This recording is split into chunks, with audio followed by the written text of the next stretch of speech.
You'd think that most women would want to keep the warmth of the family home intact, treasure their husbands, especially when there are kids involved.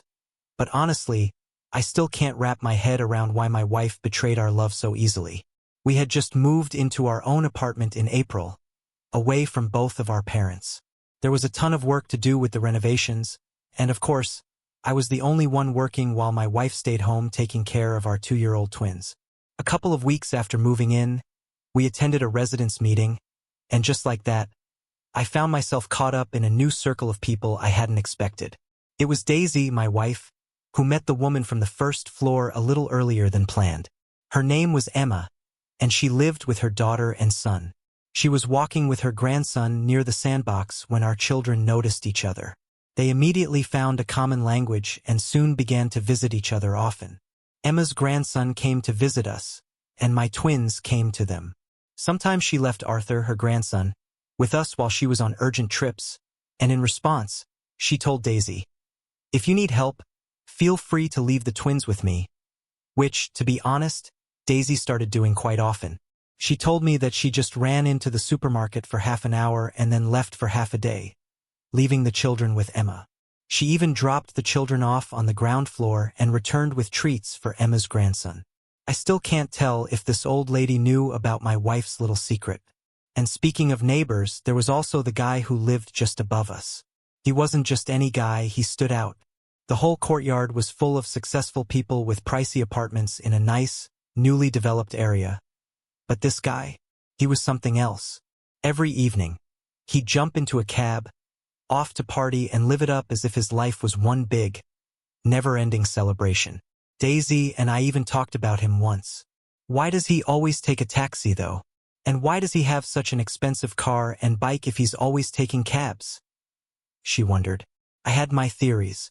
Maybe he's just careful about drinking and driving, I said. But then Daisy would muse. He's always so well put together. It's like he has this interesting life, partying every night, living for himself. Must be nice. Meanwhile, we couldn't even think about a trip to the beach. The twins were restless, and every single penny was going into fixing up the apartment. The repairs, the endless saving. It was all wearing us thin. The bare walls in the hallway, the outdated kitchen appliances. It was getting to me. Anyway, things continued like this until the day that, to be honest, I'll never forget. I came home from work one evening, and Daisy wasn't there. Neither were the kids. At first, I figured they'd just popped out to run errands like usual. But then I started thinking, our 2-year-olds can make a huge racket, especially if one of them wants the same candy as the other. If they're fighting over the last piece of something, it's World War I.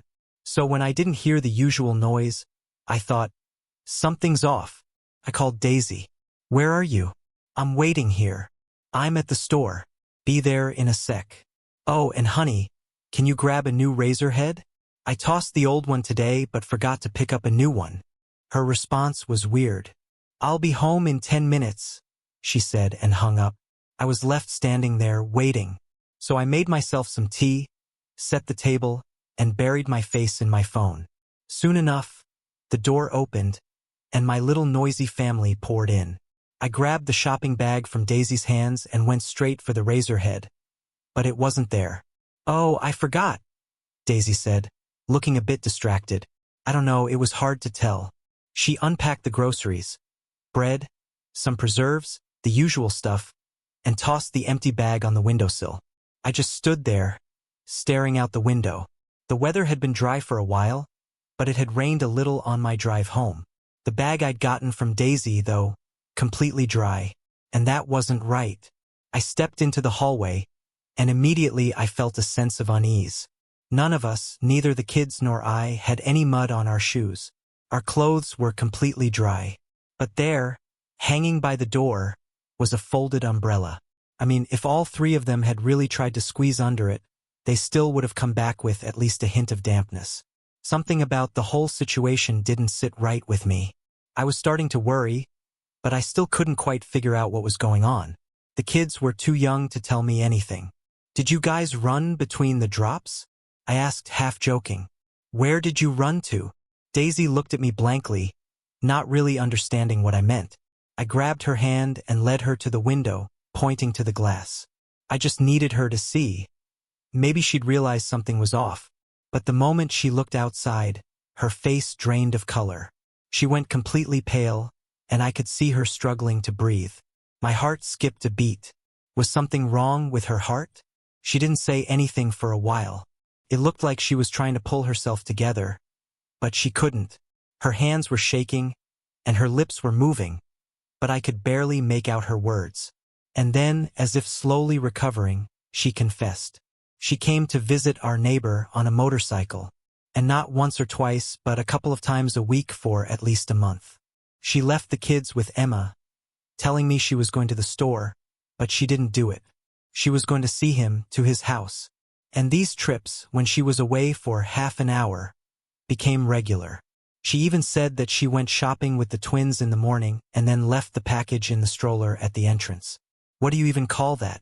I didn't know how to react, especially with the kids running around us, carrying toys and all sorts of random things. My mind was spinning. I thought maybe it had been a one-off. Then I told myself it wouldn't be a big deal. But now, I had no idea what to think. Daisy was sitting on a stool, nervously running her fingers through her hair, tucking it behind her ears. She wasn't crying, at least not openly, but I could see her lips quivering. She was shaking, and I didn't know what to do next. I couldn't even look at her, so I just got dressed and left. I felt like there was nothing to lose anymore. I headed up to my neighbor's apartment. He answered the door, clearly surprised to see me standing there. "I'm her husband," I said, trying to keep my voice steady. I didn't know how to start, how to handle this, but I knew I had to stay calm. No yelling, no drama. He let me in without hesitation and asked, "What's this about? What's going on?" I shot back, "Have you met my wife?" He looked at me like I was crazy. "Yeah, I've met her. What's the problem? You getting a divorce or something?" I felt a knot tighten in my stomach. "No, we're not getting a divorce. Well, at least we weren't planning on it, but now it looks like we will. We have 2 kids. He looked confused. "Wait. I didn't even know she had kids." "You don't know? She takes them out with her?" I asked, trying to control my frustration. He shrugged, completely nonchalant. "Look, I leave early, I get home late. Who am I to care about where she's going or who she's with? She came, she left. That's it. How did she end up at your place?" I pressed, my voice a little firmer. He seemed taken aback by the question. "Lured her? What do you mean lured?" "The guys from the agency came over to do some work, stretch ceilings and all that. They had a truck with their ad on it, and when they finished, I said goodbye to them. Then a pretty girl comes up, asks about the ceiling, whether the curtain rods would need to be moved, if the curtains had to be shortened, that's it. I didn't think anything of it. I just stared at him, trying to process his words. "Look, I'm not some crazy guy," he continued. "I invited her in to see for herself, just to check out the work. She walked around, looked at things. I offered her a glass of wine, and she took it. She was relaxed, chatting, said my life was interesting, that I was doing well, living comfortably, everything was going great. Then she had a couple more glasses and we talked some more. Then, well, I hugged her. I couldn't believe what I was hearing. There it was, the confession, wrapped up in a casual tone. And suddenly, everything clicked. Everything fell into place. She didn't push me away. I asked her if she was busy. She said she was getting a divorce, and what was supposed to stop me? What's wrong with you? I'm a free man. She's a free woman too. If I'd known she was a wife and a mother, I swear I never would have touched her. But no, there's no fault in me. So sorry, man, but that's just how it is. And sometimes she'd come over and just lie next to me for a while. You get that? I didn't know she was busy. And what's all this about you? What do you mean you're not continuing with this? What relationship? I wasn't looking for anything serious, man. I wasn't trying to play nice either. It was just what it was. Where do you get off talking about relationship and all this? I'm not changing a damn thing. I'm fine. I don't need any extra baggage in my life. Trust me, children, that's not my thing either. I stood there, absorbing his words, my chest tightening with every sentence. I turned and left, slowly making my way back to my apartment. When I stepped inside, Daisy was there, sitting the kids down for dinner. I couldn't look at them, not without feeling this raw ache in my gut. How could she so easily destroy everything we had? How could she do this to us, to me and to our kids? I watched them. My sons, so innocent, so unaware of the wreckage unfolding around them.